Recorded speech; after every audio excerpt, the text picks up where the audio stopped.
Okay, so we just got the single K-Pop from Travis Scott as the first single for Utopia. This is crazy that we can say that now.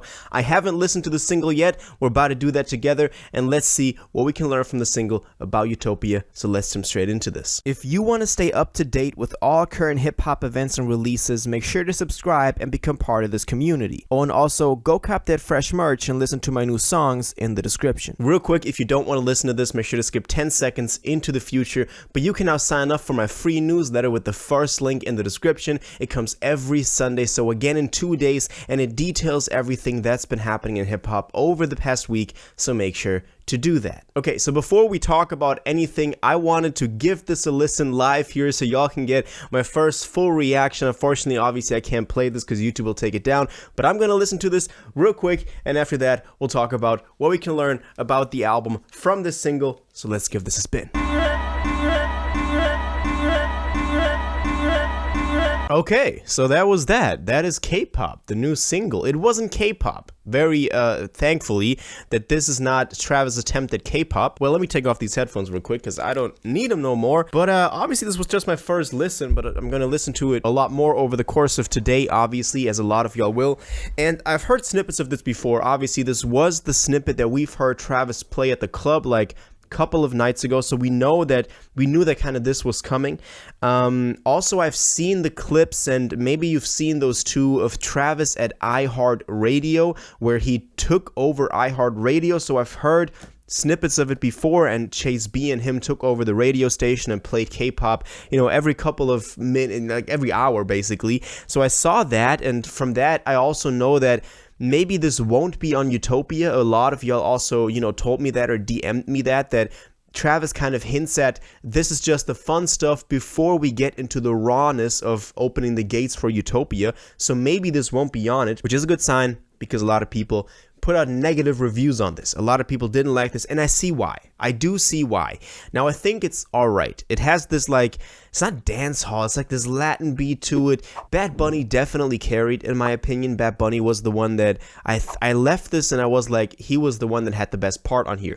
I thought the Weeknd also was pretty good, but there was very little Travis. There was not a lot of Travis going on this track, and this is actually not what I thought that Utopia would be. I thought Utopia would be kind of Travis doubling down on a new sound that he wanted to create, whether we're talking about a dystopian sound, kind of the stuff we got with Mafia, Escape Plan, Lost Forever, or a more happier sound, maybe some of the other snippets that we got. And I find it funny that this is completely nothing that could go either one of those directions. What's also interesting is that he also played God's Country on iHeartRadio when he took iHeartRadio over with Chase B.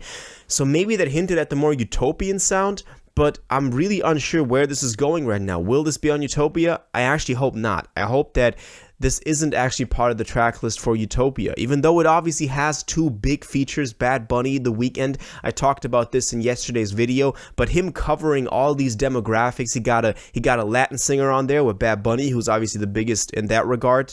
Correct me if I'm wrong. The Weeknd, who's Canadian, who's also likely the biggest artist in the world at this point, himself, Travis, with a huge fan base, and he called the track K-pop. I don't quite see why. I heard The Weeknd reference this girl being Korean, so maybe that has something to do with it, but why was this called K-pop? I remember we had this under the name Swish, I believe, the leak that we got, or the snippet that we got before, so not sure why this is called K-pop, but by him naming it that, a lot of people are going to tune in. A lot of people be like, why is there a song called K-pop with The Weeknd, Travis Scott, and Bad Bunny, even if they don't care about Travis Scott? There was definitely a genius marketing move, also considering that you can buy the CD and vinyl to these. I don't know who's buying a vinyl to the song. Honestly, I wouldn't. Let me know if you have and what your reasoning behind this is. Is it just to complete the Utopia vinyls or whatever? Because I don't quite see the appeal in this. And I think that this is more so to kind of give the people a song that is like more of a fun vibe, something that they can, have like in the summer playing, a summer vibe. That is what I've seen a couple of people in my comments also call this, and a couple of people DMing me. I get that, and I also get I think that's like a Bad Bunny song with or like a Weeknd song, but Travis didn't really fit on there, and this is not what I thought Utopia was going to sound like, if I'm completely being honest. Now, I also saw that he tweeted that there will be a video coming out, I believe, and I hope I'm not getting the time zones mixed up, but I believe it will be today. that the video is dropping, so maybe we're gonna see something happen in that video. Maybe, as a couple of people already had the theory, that in that video, maybe it's gonna be the trailer as well, but maybe we're gonna have the briefcase open today, over the course of today, because that was a theory that a couple of people had with the briefcase and with all the references to the 21st, to July 21st, because we did get quite a lot of references to the 21st, and people know that something is gonna happen today. We just didn't know what. And maybe we're going to get the briefcase opened in the music video, or we'll get like a last black screen in the music video where it'll say Utopia July 28th in this case. Also, the iHeartRadio basically announced that this thing is going to be dropping on the 28th, and now we know that iHeartRadio is pretty closely linked with Travis after he took over. So it's basically confirmed that Utopia is coming next week, hopefully without K-pop, but I'll definitely drop a separate video on the release date, because so far we haven't gotten official confirmation on anything regarding the release date. It's crazy. You know, Travis is actually doing everything surrounding Utopia, teasing it with all the marketing strategies that you can have, except for giving us a release date. That mother, yeah, you know what I'm saying. Now, you know, what's really surprising me after thinking about this is, like, why is Travis so little represented on that track? That is really not a Travis Scott track. And if you were kind of going off of the feeling that this would be on Utopia, you'd be kind of worried. I've seen some people worry about this as well. As I said, mostly negative reviews so far, but I think that this is not going to be on Utopia. I think that's pretty safe to say, because once, as I said a couple of times, not the sound he's going for, and as I said, those snippets from the iHeartRadio takeover, they kind of say, you know, confirm that he wants Utopia to be different.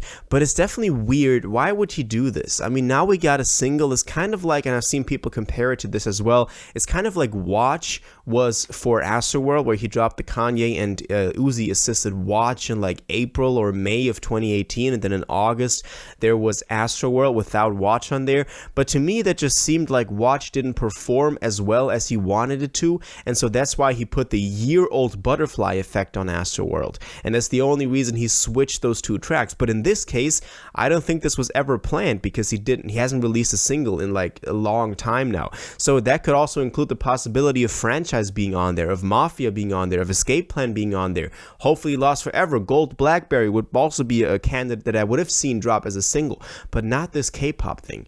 So I really don't feel like we're in the Utopia vibe hype yet, because we can't feel it yet. There's no music out there that sounds like Utopia so far, except for Gold Blackberry, Lost Forever, and so on, but nothing officially. So to me, this is kind of weird to hear that as a single, but we'll see how this, you know, develops, how it'll grow on me. I mean, we don't have a lot of time to let it grow on us, because Utopia is likely going to be dropping next week. I'll keep y'all updated as soon as anything happens, but it's really interesting to see that K-pop is the single. As I said, I don't think it'll be on Utopia. I think we'll get something over the course of today or over the next couple of days, maybe a trailer on Monday. That's a theory. On the 24th, seen a lot of people talk about that we can then kind of deduce a couple of more things from. So that's all the info we got. Let me know what y'all first reaction was to this song K-pop by Travis Scott, The Weeknd and Bad Bunny, and let me know all your thoughts on this and your theories and what you want to say about the song and the album in the comments down below.